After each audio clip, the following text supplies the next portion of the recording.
A new book has come out about Game of Thrones, giving us new clues about how the books might end. Hi everyone, this is Robert. Welcome to Deep Geek. This video is sponsored by Skillshare, the online learning community. Please do stick around to the end for an exclusive offer from them. First of all, I should say Dan Hibbard's book, Fire Cannot Kill a Dragon, released just a couple of weeks ago, is an excellent read for fans of Game of Thrones, particularly if you want to know what was going on behind the scenes all that time. If you're able, please do support your local bookshop by buying a copy from them. Independent bookshops really do need your support these days, and support the author of that book as well, of course. A lot of what I say builds on the author's work in that book, so please do support him by buying his book. There's also an affiliate link in the description of this video if that works better for you, which supports this channel at no extra cost for you.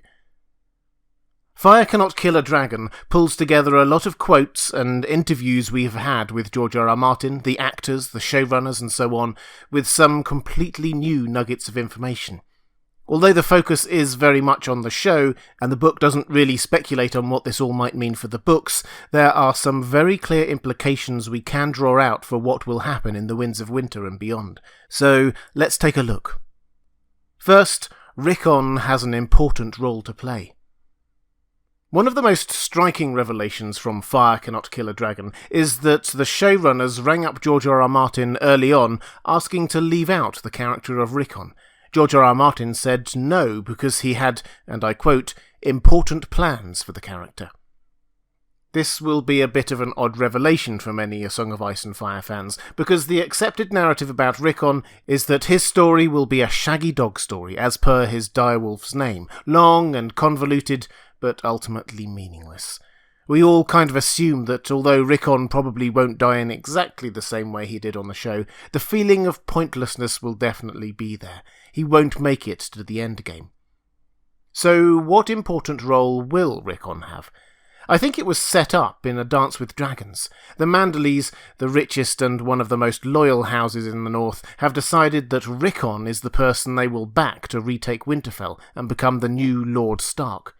Lord Manderley has sent Davos to Skagos to try to find him.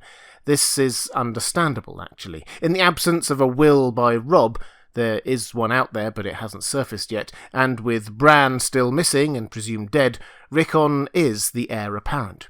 Or more accurately, if Bran is considered out of the line of inheritance, Rickon is currently the rightful Lord of Winterfell. It's not just the Manderleys who are in on this. Robert Glover is too, and so surely will be many of the other northern houses when they discover that a Stark heir is out there. Part of the Boltons' claim to Winterfell is that other than fake Arya, all of the Starks are either dead or missing.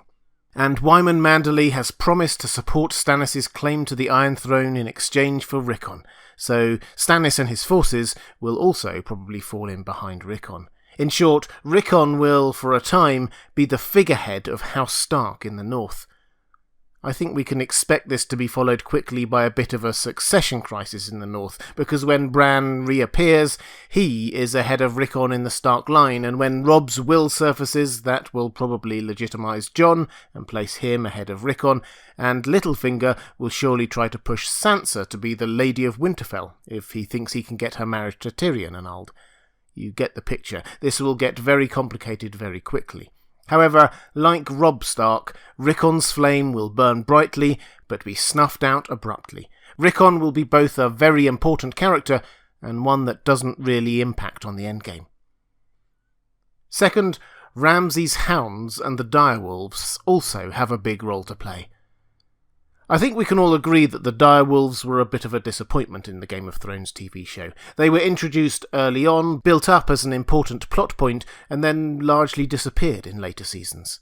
To be fair, apparently the technical difficulties associated with bringing them to life as grown direwolves were really quite significant. Anyway, George R.R. Martin has never been shy at emphasising that the direwolves will play a significant role in the books. They already have, of course. Nymeria found and dragged Catelyn Stark's body from the river so she could become Lady Stoneheart, and so on. And he has gone on record to compare Nymeria's super pack of wolves, which is currently roaming the Riverlands, to Chekhov's gun. They will definitely be used. Now we have a strong hint about what that super pack will be doing. As revealed in a Vanity Fair interview a couple of years ago, George R. R. Martin, it seems, left a note for the producers about Ramsay Bolton's hounds, saying that a season or two down the line, Ramsay's pack of wolfhounds are going to be sent against the Stark Direwolves, so we should build up the dogs as much as possible in this and subsequent episodes, which of course makes us wonder when this will happen in the books. In the books, Ramsay's hounds have been trained to hunt and kill both humans and wolves, and Theon is convinced that Ramsay will now be hunting down him and Jane Poole, fake Arya. They are both currently at Stannis' camp near Winterfell, although Jane is about to be sent off with Justin Massey and Tycho Nestoris back up to the Wall. The Stark Direwolves, meanwhile, are all over the place, and most of them are nowhere near Ramsay's hounds. Ghost is at Castle Black, Summer north of the Wall, Nymeria in the Riverlands, and Shaggy Dog over on Skagos. So, how will this all fit together? Well, I think it's a fair assumption that Ramsay is out hunting for Jane and Theon, and we probably can expect the hounds to attack either poor Jane as her party heads north, or perhaps Theon as he's taken to the Weirwood Tree for execution. Nymeria in the south and Summer in the north are both surely too far away and involved in other plots to be involved here, and although we may well see Ghost take on the hounds at some point, George R. R. Martin definitely said the hounds would fight dire wolves, plural. I suspect we will see Shaggy Dog in action first. The timings in A Dance with Dragons are not always 100% clear, but it seems Davos was sent to Skagos to find Rickon maybe 4 or so months ago. That probably does leave him enough time to return to White Harbour, then head up the White Knife River towards Winterfell. As we noted when talking about Rickon a moment ago, the Manderley plan is to unveil him as the true Lord of Winterfell and rally the North behind him. Ramsay will be desperate to stop that happening. It would be a very Shaggy Dog story for Rickon to be found, brought back, unveiled as the rightful Lord of Winterfell, uniting much of the North, then be killed by Ramsay, leaving everyone back exactly where they were before with no obvious Stark heir. So perhaps Ramsay's hounds will go up against Shaggy Dog and kill him and Rickon, then later Ghost will exact revenge. Third, Daenerys will take a dark turn. Fire Cannot Harm a Dragon finally gave us confirmation of what we already suspected. Daenerys' turn on the show to evil conqueror murdering thousands of innocent civilians in cold blood was not just a whim of the writers in Season 8, it had been planned by them since the start, on the basis of what they'd been told by George R. R. Martin. I'm going to do a video next week setting out my new perspective on what might be going on with Daenerys in the last 2 books, based on the books alone, but for now I think it's worth pointing out that this is not just a showrunner thing. The exact nature of Dany's turn to the dark side is still up for grabs, although some kind of fire and blood is pretty inevitable, I suspect. But their plan right from Season 1, when George R. R. Martin was actively involved and advising them, and still after their meeting in 2013, when Martin told them the big beats of the end of his story, particularly for the major characters, was for Daenerys to turn dark. It's pretty clear that the overall direction of the character development, if not exactly where it will lead, does come from George R. R. Martin, and the showrunners were trying to get this across in their direction. They asked Emilia Clarke to act cold and uncaring when her brother was killed, wanted us to be repulsed by how she killed Randall and Dickon Tarley, shocked by her regularly talking about burning cities, and so on. Intriguingly, it seems that Emilia Clarke may not have always taken their directorial advice, though, because she says that there were a few moments where I was like, don't tell me what to do with my girl, I know what to do. It's like Daenerys' calling card became cold expressionlessness. I always wanted to infuse that with some humanity, because no one's consistently that. I would sometimes fight back a little. I get that she has to be steely and unforgiving and a powerful voice, but in this moment, she's also a goddamn human being, so I'm going to give you that, and I really pray that you take that to the edit. It seems very clear to me that the showrunners hadn't expected viewers to be as shocked and surprised by what Daenerys did at King's Landing, believing her character arc to have been set out clearly. For a lot of reasons, that clearly wasn't the case. In any event, Daenerys will take a darker turn in the last 2 books. We see a hint of this in the last chapter of A Dance with Dragons, where Quaithe is urging her to remember what she is, a Targaryen dragon lord. However it manifests itself, I think we will see more fire and blood from Dany, but I'll cover that in another video next week. Number 4. Littlefinger will not hand Sansa over to anyone who might harm her. On the show, one of the more controversial moments was when Littlefinger married off Sansa to Ramsay Bolton and he abused her. We know already that that won't happen in the books. Ramsay instead married Jane Poole, who the Boltons were pretending was Arya. But George R. R. Martin's response to the idea of Littlefinger handing over Sansa to Ramsay is so strong, it's clear that we can draw some conclusions about what will and won't happen to Sansa in the Winds of Winter. He says this: "My Littlefinger would never have turned Sansa over to Ramsay. Never. He's obsessed with her. Half the time he thinks she's the daughter he never had, that he wishes he had if he'd married Catelyn, and half the time he thinks she is Catelyn, and he wants her for himself. He's not going to give her to someone who would do bad things to her." In other words, book Littlefinger is a lot more protective and possessive of Sansa than show Littlefinger. In the books, Littlefinger is apparently trying to engineer an engagement between Sansa and someone called Harry Harding, Harry the heir to the Eyrie when Robin Arryn dies.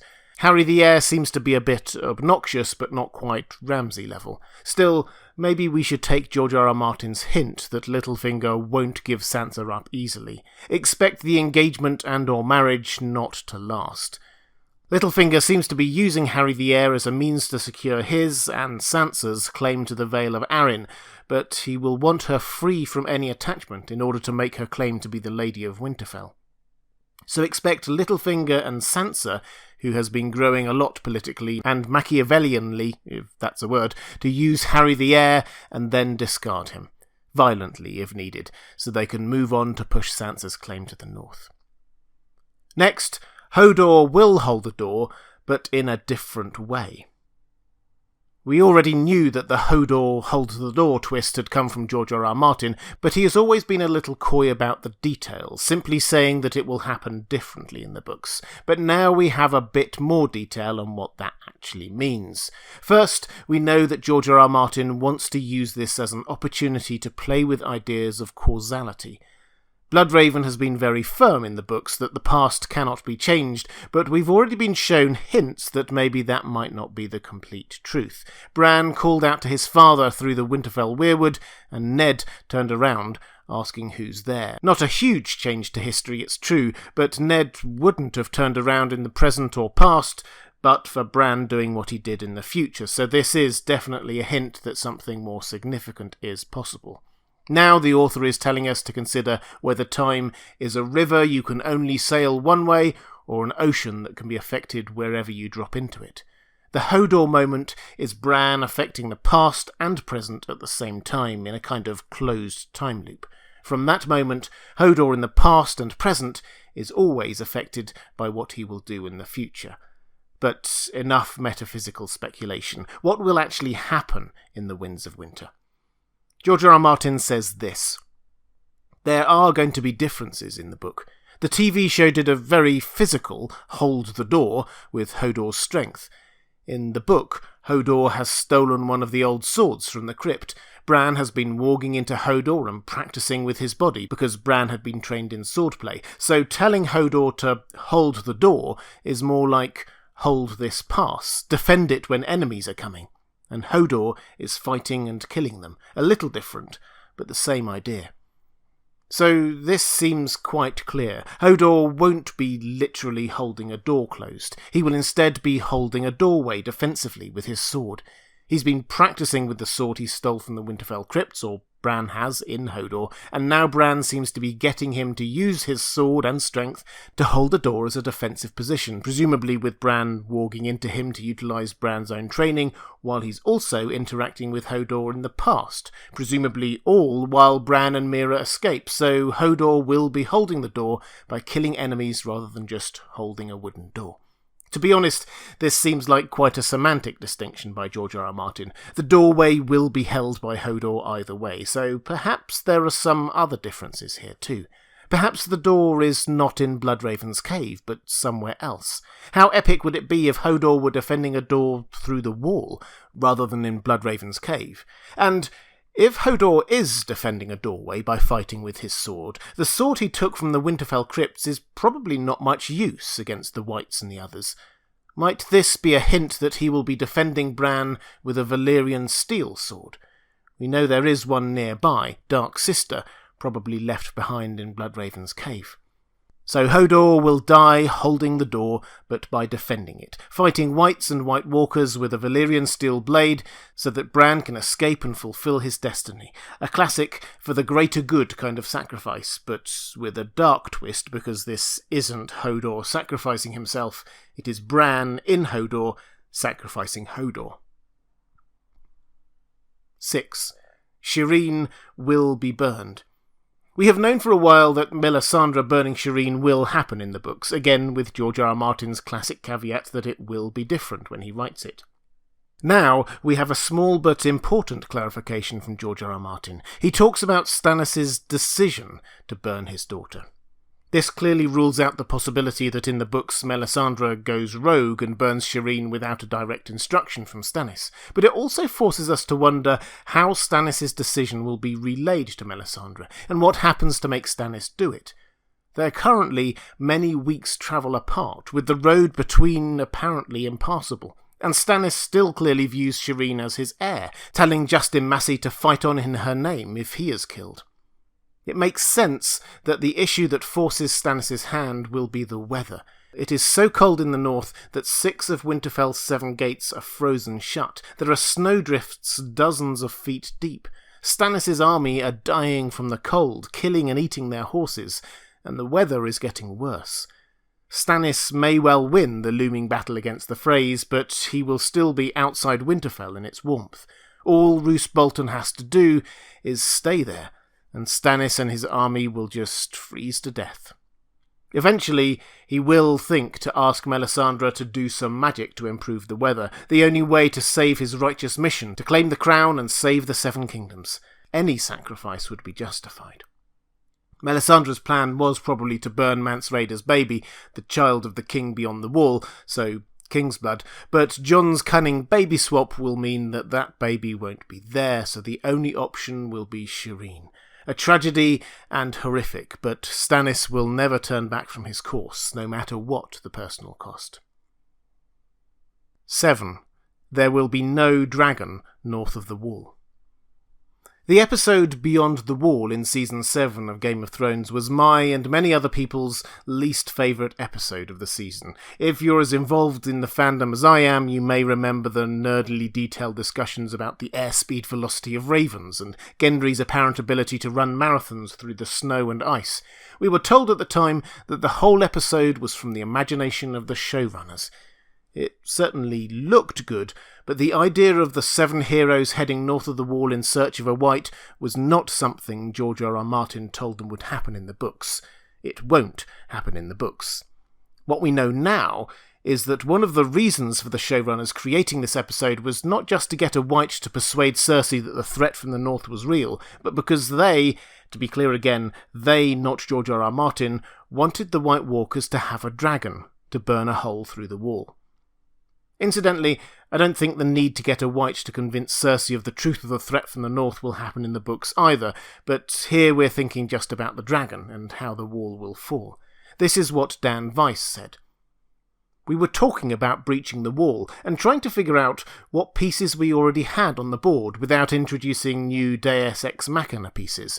What was in the world already that could conceivably knock down the wall? Then we realised there would be something massive in the show. They weren't massive at the time we thought of this, and that was the dragons. But getting a dragon north of the wall was tricky. This is fascinating, and we can draw 3 really important conclusions for the books. First, the White Walkers, or others, do not get a dragon in the books, at least not while they are north of the wall. I'm reasonably certain that Dany won't keep all 3 dragons to herself throughout the last 3 books, and it makes sense that Jon gets to ride Rhaegal, the dragon named after his father, but perhaps it is Euron, not the Night King, another character made up for the show, who gets a dragon in the books. Second, and linked to this, Daenerys does not fly her dragons north of the Wall. At least not at that relatively early stage of the endgame. The showrunners were very clear that they had to come up with a reason for a dragon to be there. George R. R. Martin did not give them one. If dragons do go north of the Wall, and the evidence from Fire and Blood suggests that dragons don't want to or can't go north of the Wall, it won't be for a major plot reason, or George R. R. Martin would have told the showrunners. Third, this means that the Wall is not breached by a dragon. Assuming that the others do make it south of the Wall, and I think that's a fair assumption, that means they do it some other way. Given this is a magical barrier, not just a physical one, it probably needs some kind of magical power. Perhaps the Horn of Winter, which lots of people seem to think can bring the Wall crashing down, or perhaps the kind of magical link that Bran forged with the Night King on the show that seemed to let the White Walkers break through magical barriers, or perhaps they just go through some magically protected tunnels. However it happens, it will be something that the showrunners didn't introduce earlier in the story, because they were concerned about introducing something major and game-changing later on, and it won't be a dragon. I'm sure I'll change my mind on this at some point, but today this seems to all be pointing towards the Horn of Winter.